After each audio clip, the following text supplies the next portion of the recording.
Well, let's do first things first.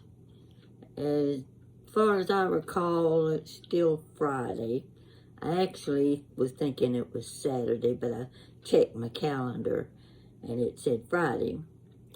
So, you can see I'm in one of my little cotton house coat. This is one of those I got at Goodwill. It worked very well for me. I wasn't ready to get fully dressed, so I just decided what you see is what you get. You know how I am about that. Now, my hair needs washing.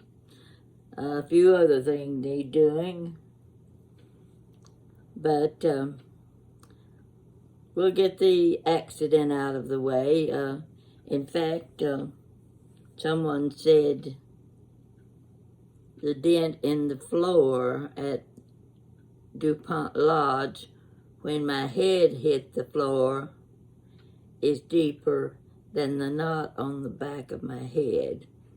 Now, wasn't that a sweet thing to say? Yeah, they're going to have a repair job. They're going to have to straighten out the floor now that my head gave it a little dent. I'm better. Still got a lot of throbbing up and down my side. You know how it is when you bruise your ribs, and sometimes they're cracked ribs. I'm not sure about that yet, but they're not still on the back of my head. I would show it to you, but it's not the sort of thing that I enjoy showing people. And you see this right here? Well, that's just one little bruise. Yeah, you can see it. It doesn't hurt or anything, but that was done by the nursing staff at the hospital. It doesn't hurt. But just to give you an idea, the back of my head, they tell me, was black. Clear from here all the way down to here. You can see a little bit of the bruising on my neck. But my son-in-law was looking at me. He says, the back of your neck, black. So that's the result of my fall in the dining room at DuPont Lodge. And we'll do away with that. I'm fine. You don't have to ask questions.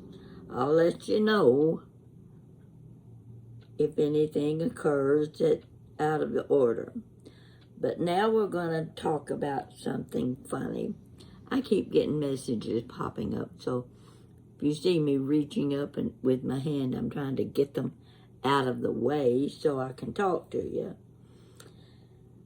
Anyhow, let's go back. All right. You know, on Facebook, they have,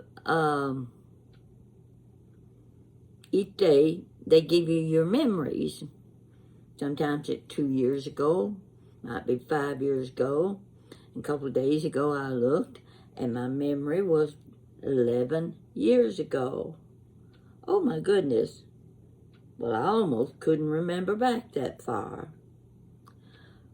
But this one came as a surprise to me because I had forgotten all about this incident, and I want to tell you about it today. I hope you can appreciate it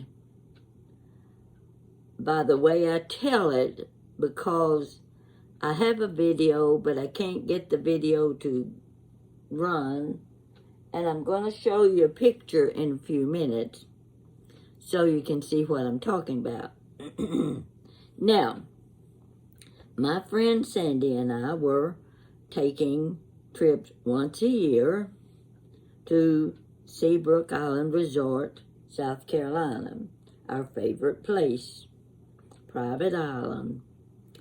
And they have groups of villas all over the island, and we eventually decided Spinnaker were the ones we liked best. We had tried 4 or 5 different ones, but Spinnaker was the one we chose this year. And it was right by the lagoon. The lagoon had a alligator. The alligator floated down the lagoon every little bit. We could sit on the deck and watch him. His name was Theodore. There were 2 beaches. We were in walking distance of one beach, but the big, long, smooth, beautiful beach we liked best was called North Beach. So we had to take the car to get to North Beach. It's one of the nicest beaches I've ever seen. It's fantastic for family with small children because you don't worry about the children getting out into the ocean and you know what can happen. So it's very wide and very long. So naturally, each trip we took, whether it was Sandy and me, Jan, Sandy and me, Nina, Jan, Sandy and me. Each trip we took, as soon as we got there, the girls always wanted to go straight to North Beach. They grabbed their little tote bags and off they went. And sometimes I went with them, sometimes I didn't. They wanted to find seashells. Oh yes, we had to bring seashells home with us for every trip. Now on this trip, 11 years ago, Sandy and I were the only ones there. So we had been down to North Beach. We had strolled along the beach. And of course, later in the afternoon, you're not going to find as many shells as you would if you go at 6 o'clock in the morning. Well, I don't get up at 6 o'clock in the morning when I'm at the beach. So we went down. We brought our seashells back. We had several. It could have been a better day, but then it was late in the day when we went. So we go in the kitchen and we wash our shells. Both of us in separate sink were washing our shells. Now the villa had a little screened-in deck. Well, I think this one was screened in. It may have had glass. I think the windows went from ceiling to the floor. In that little room was a small, round table, kind you would expect on a small deck. And we spread our shells out on top of the table. Just let them dry, and whenever we got ready, we would put them in our bag and ready to take home with us as we added more shells to the group. Sandy had hers on one side of the table. I had my shells on the other side of the table, and there was nothing fantastic about any of them, but they were drying out, and we went on about our business. Well, we walked back out into that little room, and Sandy said, "Some of my shells are missing." "You have taken my shells." "I didn't take your shells. I don't want your shells." "Well, they're not here." "Well, what could have happened to them?" "There's nobody here but you and me. I want my shells." "I don't have your shells." "You have to have my shells because they're not here on the table." Well, we went back and forth a little bit, and we go on about, we get something to eat, and we're moseying around in the villa, and so I come back to the little room, checking the shells again, and 2 of them are missing. We only had a few. What happened to the shells? it was becoming a mystery to us. We couldn't imagine how the shells could disappear from the top of that table. Okay, we'll worry about that tomorrow. I walked back into the room about 30 minutes later. No shells on the table. This is getting a little spooky. What's going on here? No shells on the table. I turned around and I heard something like a rock hitting the floor, tile floor. I turned around and looked. There was a shell on the chair and one on the floor. How did they get there?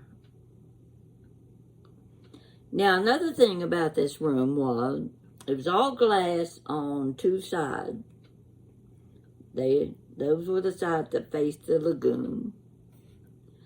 And there were nice sheer draperies, or they're not draperies, they're curtains. You could see through them, that covered the windows from the ceiling to the floor. But when you got down to the floor, there was about that much space between the hem of the curtain and the floor. And of course, this was because you didn't want the curtain to get dirty when the sand and what have you was on the floor. It protected them by keeping them up off the floor. Now, Sandy's not in there with me this time.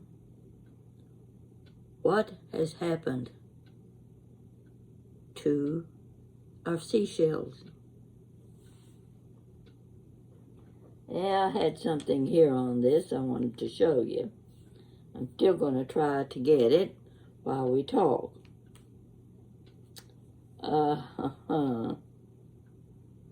Let's see if I can bring it back up. Wouldn't you know this would happen? I had it right on this little. So, let's see if I can.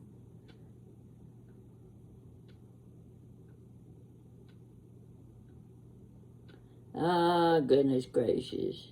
I'm going to look on down. Keep looking. You just watch me. Look at my pretty hair. Know that I've got a big black spot on the back of my head. Well, I'm not finding what I want. Doggone. I don't know why it had to fade on me, but it did. And I'll just go on with the story without the picture. Are you familiar with hermit crabs? I didn't know anything about a hermit crab. Didn't know what one looked like. Of course, we know what oysters look like. We know what those conch shells and I can't think of some of them that we're very familiar with. Those little shells that we see all over the beach. But I didn't know anything about a hermit shell. I didn't even know how they worked. I looked down on the floor under the edge of the curtain and I see something crawling. Since I don't have the picture to show you, it was a shell about the size of this bottle. Wasn't shaped like this, but it was about this long. And it was scooting across the floor like this.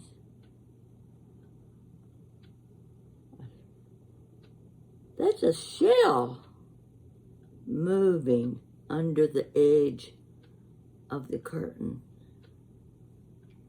I yelled at Sandy, "Get out here. You're not going to believe this." She came out and she started laughing when I showed her, "There's your missing shell. Now, I didn't steal your seashell. There it is on the floor."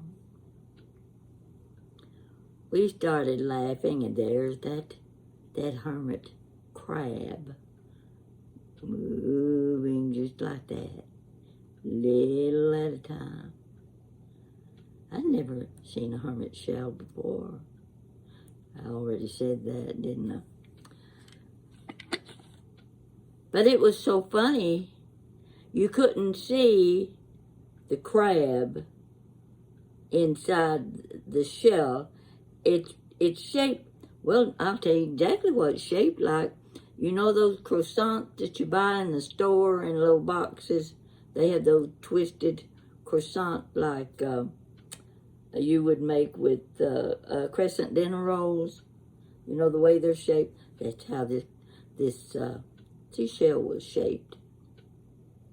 We got the biggest kick out of that watching the hermit crabs. There were three of them, on the floor, crawling across the room under the edge of the curtain.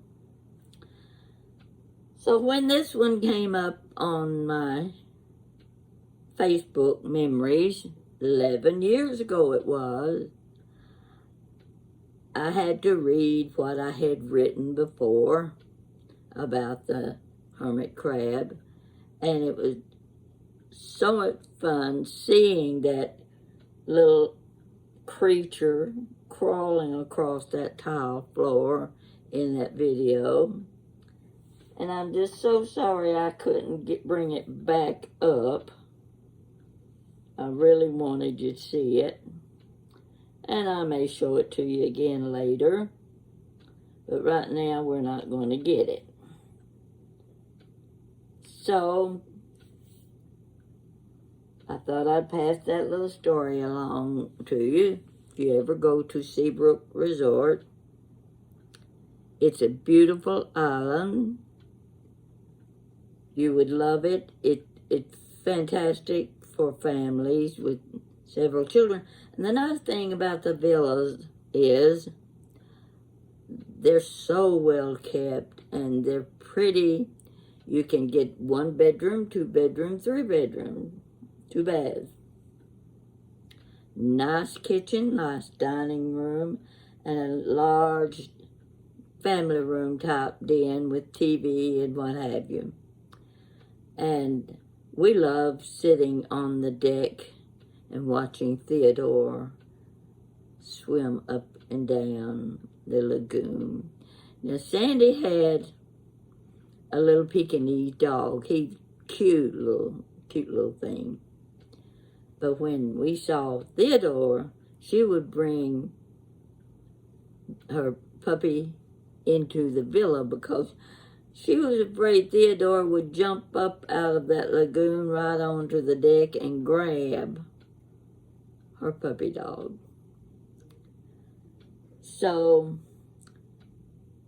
if you ever get the chance to go to Seabrook, you would enjoy it. If you like the beach, and the beach is so big that you're not swarming with people and kids, and they have a section where you can let the dogs run if you have dogs with you. Now, this is a cute part of this story. This was another time, and Jan was with Sandy and me, and they would walk way down the beach while I moseyed around where there were some benches because I couldn't keep up with them.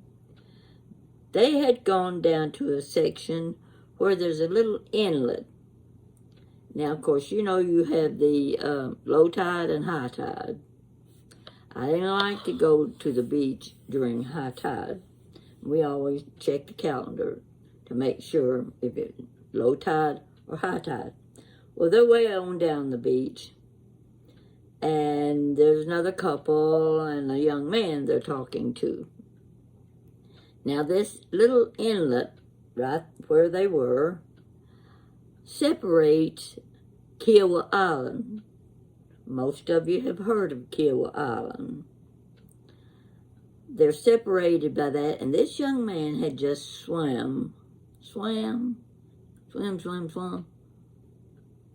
Okay, we'll pass on by that. He had crossed over from Kiowa Island, swimming to Seabrook Island. That's a pretty good swim. He was on his honeymoon. We could see his bride standing over on the beach at Kiowa Island, waving. We were waving back. Well, he hung around long enough, talking, what have you, and the tide started coming in. Uh-oh, high tide. That's bad news. It created a situation for this young man. He could not swim back to Kiowa Island.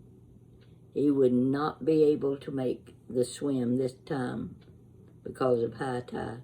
What was he going to do? There stands his wife over on the beach. Hi, honey. I think she was starting to get a little irritated because he was on our beach instead of her beach. He still said, I don't know what I'm going to do. I can't go back. He wouldn't be able to go back until the next morning when the tide would go out. So the couple that was standing there said, don't worry about it. We'll take you back. They went, they got their car. It was a 10-mile drive from Seabrook to Kiowa Island, and they took him back so that he could be with his bride.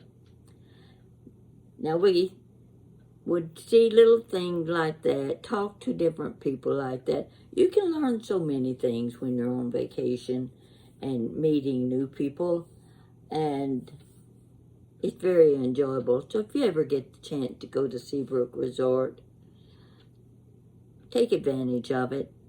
Like I said, I've been there at least 10 or 12 times, and I've loved it every time. It's been a few years now. Oh, been about 6 years. I'd sure like to go back again. No, it hasn't been 6 years because Jan and her friend Susan and her mother, the four of us went down about 3 years ago, and Susan's mother is 3 years younger than I am. So when we went to the beach, it wasn't going to be very easy for us to do a lot of walking. Now, I'll admit, the beach was very smooth, the sand was very firm, and you could walk on the beach very easily. But we couldn't walk very far, and what we discovered was they had wheelchairs. Those wheelchairs were for people like her, Jenny and me, and they had wheels this wide, big plastic wheels. So she got in one chair, I got in the other, and Susan and Jan pushed us down to the beach, parked us there. We had our food, we had our umbrellas, our towels, we had everything we needed. So while Susan and Jan roamed around on the beach, Jenny and I sat in our wheelchairs. I'd never seen one before. So if you are among the elderly, you want to go to the beach. I don't know about the other beaches, but I can tell you Seabrook Resort has. You call and reserve the chairs, and you can push the chairs out on the beach and enjoy yourself in them, and whoever's with you can have the fun of pushing you back to the boardwalk, long boardwalk. So that's all I'm going to tell you now. I just felt like I I owed you a story. This may not be the best story, but it was so much fun watching a hermit crab walk across our little, well, it was a deck, yeah. So I hope you've enjoyed this one. And don't worry about me anymore. I'm getting better. Still got pain, but it's one of those things, you know, you just have to bear with it one day at a time. And I'm sleeping on the sofa, which is the best place I can sleep to keep my head raised so that my knot's right back here where you see this little hump. Well, down under that little hump is a nice big, like a smooth stone. You know how you've had a nice smooth stone that you like to rub. That's what the back of my head feels like. So I'll keep you informed of my progress, and you won't have to worry about me anymore. You have a good night. Thank you.